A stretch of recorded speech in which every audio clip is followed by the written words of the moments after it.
Hello, Internet Jesus loves you. My name's Cody, and this is the Christian News Show. Not gonna say every Monday, Wednesday, and Friday right now, because that would be lying. Because starting tomorrow, I work, I think, 12 days in a row. And then after that, I leave, not this Sunday, but the next to go see my family, which, when I'm in South Dakota, I usually get you guys a video out, so I'm pretty sure I'm going to be able to do that. The last few months have proven that it's just kind of hard to get a video out when I'm working like 10 days in a row or more. So hopefully we can start to get these videos on a regular basis again soon. Especially since I asked you guys what your favorite news source is, and somebody said me, and I was like, you weren't supposed to say me, it was supposed to be for everyone else. Now I feel bad because I have like responsibility to give you guys the news, which you're going to do right now. First story of the day. And the first thing I want to talk about is an update to the story about Meriam, Ibrahim, who we've talked about a few times now. And if you don't remember, this is the woman who was pregnant and then arrested in Sudan for being a Christian and sentenced to death. And over the last couple of weeks, you probably saw a lot of headlines saying that she was released. I know I did, and I got super excited about it. And the great news about that is that she was released. She is no longer sentenced to death. But then, on her way out of the country, her and her family were arrested, and they are facing up to 5 years in prison. And there aren't a crazy ton of facts about this story coming out right now, but officials are saying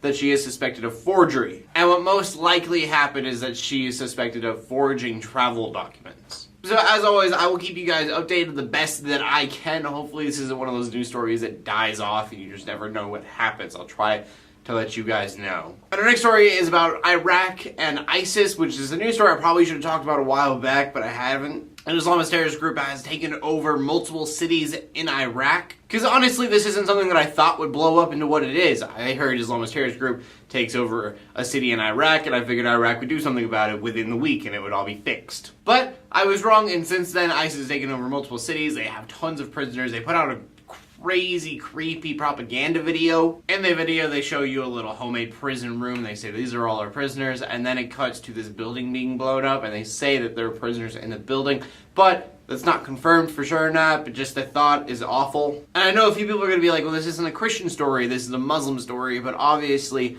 because of the geography and the fact that this is an Islamist terrorist group, Christians are going to be targeted super heavy, and they are already fleeing by the thousands. Anytime something like this happens with an Islamist terrorist group, Christians are in danger, so please just keep your prayers out for your brothers and sisters in Iraq. And for the last story, we're going to end on a lighter note, I think, except that it's about death. I'm going to do my best here. And when I got this news story, I read the headline first and not the actual story, and so it's going to be one of those things. But pretty much the headline and a few other little sentences down below, it pretty much said that if you watch Televangelists for hours on end, then that could actually double your risk of a premature death. Which I thought televangelism was pretty specific because it is.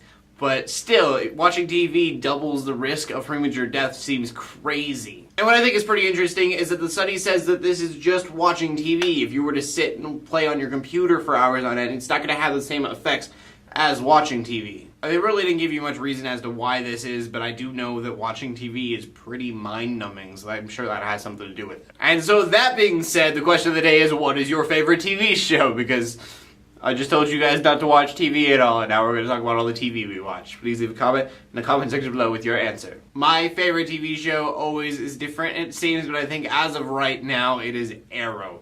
I love Arrow. I thought the first season was a little shaky, but this last season just blew me away, so that's my favorite TV show is Arrow, because it's amazing. But who cares what I think? I want to know what you guys have to say, so please leave a comment in the comment section below with your answer. My name is Cody, I bring you Christian news in a not-so-boring kind of way, whenever I am able to, supposed to be every Monday, Wednesday, and Friday, and closing let the haters hate, let the Christians pray, and to everybody like subscribe. I'll see you later, and God bless.